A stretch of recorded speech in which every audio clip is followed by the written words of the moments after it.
known as the i30 across the pond, the 2018 Hyundai Elantra GT Sport has the Volkswagen Golf GTI in its sights. Drawn under the watchful eye of Hyundai's chief design officer Peter Schreier, the compact hatchback's sporty bodywork, clean lines, and attractive proportions make it far more fashionable than both its funky-looking predecessor and its dowdier sedan counterpart. GTI of the beholder. It takes more than crisply folded sheet metal to challenge the hot hatch royalty, however. So the Elantra GT Sport is armed with a 201 horsepower turbocharged 1.6-liter inline-four that boasts an additional 39 horsepower over the base Elantra GT's naturally aspirated 2.0-liter. The 1.6-liter also has a plentiful 195 pounds-to-foot of torque available from a low 1,500 revolutions per minute. And indeed, Hyundai's hottest hatch in the US never felt out of breath on our drive across the winding roads east of San Diego, and the engine displayed little turbo lag when launching hard from a stop. Merging onto Southern California's sun-scorched freeways revealed a disquieting amount of road noise entering the cabin, however. The standard 6-speed manual transmission features crisp action and well-defined gates, but its throws are on the long side, like a Christopher Nolan movie. An optional 7-speed dual-clutch automatic swaps cogs smoothly but has a tendency to rush to a higher gear to aid fuel economy.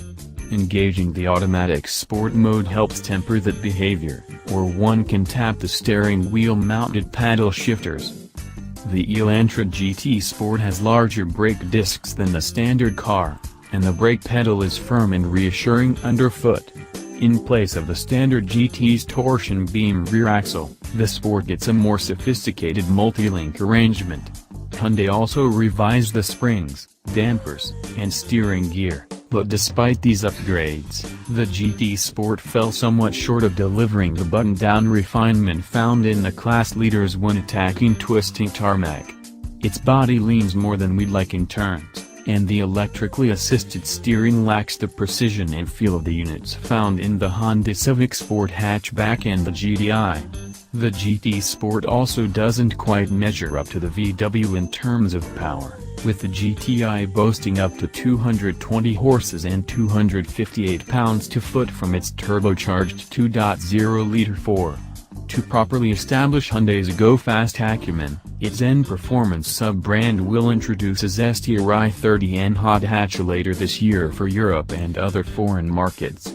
While the manufacturer has stated that the US Elantra GT will see no such fortification, the next-gen Hyundai Veloster is slated to get the N treatment and will share much of the i30N's chassis and mechanicals.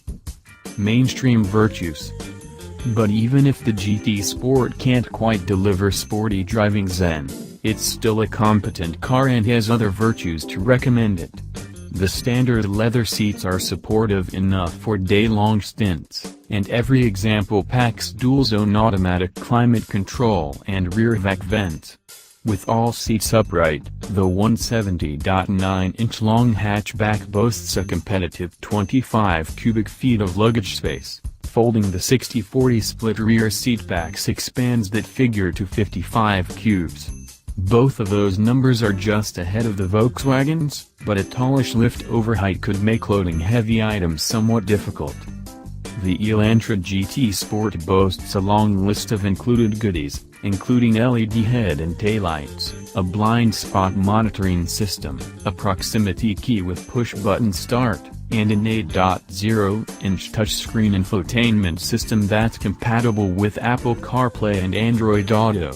An available Sport Tech package adds a navigation system, a panoramic sunroof, ventilated seats, adaptive cruise control, automated emergency braking, lane keeping assist, automatic high beams, and more, but unfortunately the package is available only with the automatic. Pricing has yet to be released, but we expect the GT Sport to start under $24,000, or roughly $1,000 more than the Elantra Sport sedan. While the Elantra GT Sport is poised to be a great value and is certainly a good car, it can't quite match up to the vaunted, and admittedly more expensive, Volkswagen GTI in terms of driving enjoyment.